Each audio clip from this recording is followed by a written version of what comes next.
Good morning class 10th। विज्ञान की कक्षा में आप सभी का स्वागत है। चलिए आज से हम विज्ञान की पढ़ाई प्रारंभ करते हैं। तो पहला जो चैप्टर है विज्ञान का आपकी विषय सूची में दिया हुआ है वो है रासायनिक अभिक्रियाएं एवं समीकरण। ये चैप्टर का नाम है, इसी से हम प्रारंभ करते हैं। रासायनिक अभिक्रियाएं एवं समीकरण, इसके बारे में बच्चों पहले मैं आपको प्रारंभिक जानकारी दे दूं।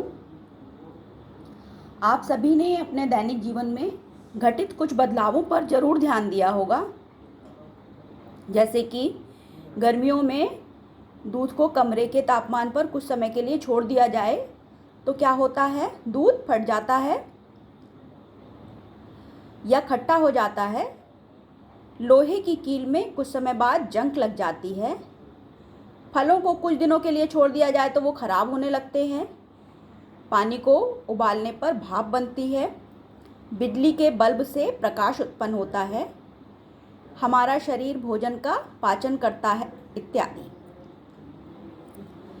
तो बच्चों, इन सभी घटनाओं में कुछ न कुछ परिवर्तन हो रहा है, अर्थात प्रारंभिक वस्तु की प्रकृति तथा पहचान कुछ न कुछ बदल जा रही है।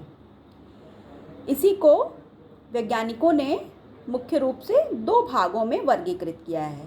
इन परिवर्तनों को मुख्य रूप से दो भागों में बांटा गया है।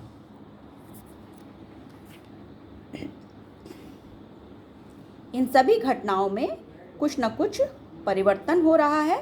वैज्ञानिकों ने सभी परिवर्तनों को मुख्यतः दो भागों में बांटा है, भौतिक परिवर्तन या फिजिकल चेंज और रासायनिक परिवर्तन या केमिकल चेंज।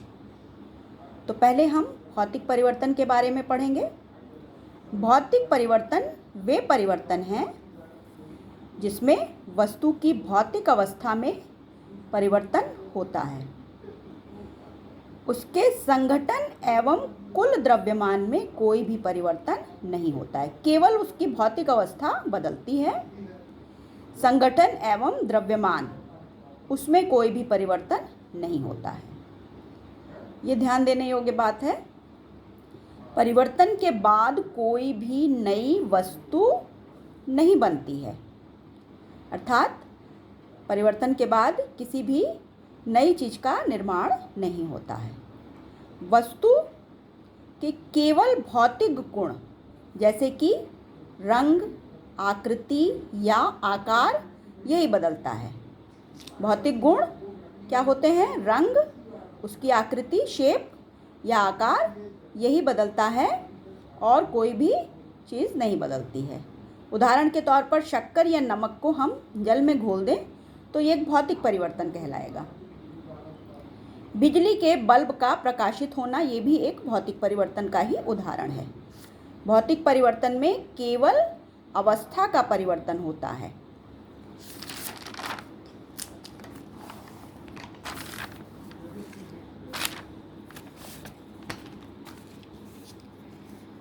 संघटन, भार और रासायनिक गुणों का परिवर्तन नहीं होता है। ठीक है बच्चों, चलिए अब रासायनिक परिवर्तन पर आते हैं। रासायनिक परिवर्तन या केमिकल चेंजेस, ऐसे परिवर्तन जिनमें पदार्थों के गुणों के साथ साथ उनके संघटन एवं भार में भी परिवर्तन हो जाता है। मतलब उनके जो गुण हैं उसके साथ साथ में उनका संगठन भी बदल जाता है और उनका भार भी बदल जाता है तथा नए पदार्थ का निर्माण होता है। परिवर्तन के बाद नया पदार्थ बन जाता है। इस प्रकार के परिवर्तनों को रासायनिक परिवर्तन कहा जाता है। रासायनिक परिवर्तन स्थायी होता है। इसमें एक नया पदार्थ जो उत्पन्न होता है उसको आप बदल कर पुराने पदार्थ में वापस नहीं ला सकते, जिसका रासायनिक संगठन मूल पदार्थ के संगठनों से बिल्कुल भिन्न होता है। जो नया पदार्थ बनेगा उसका रासायनिक संगठन मूल पदार्थों के संगठन से बिल्कुल भिन्न होता है।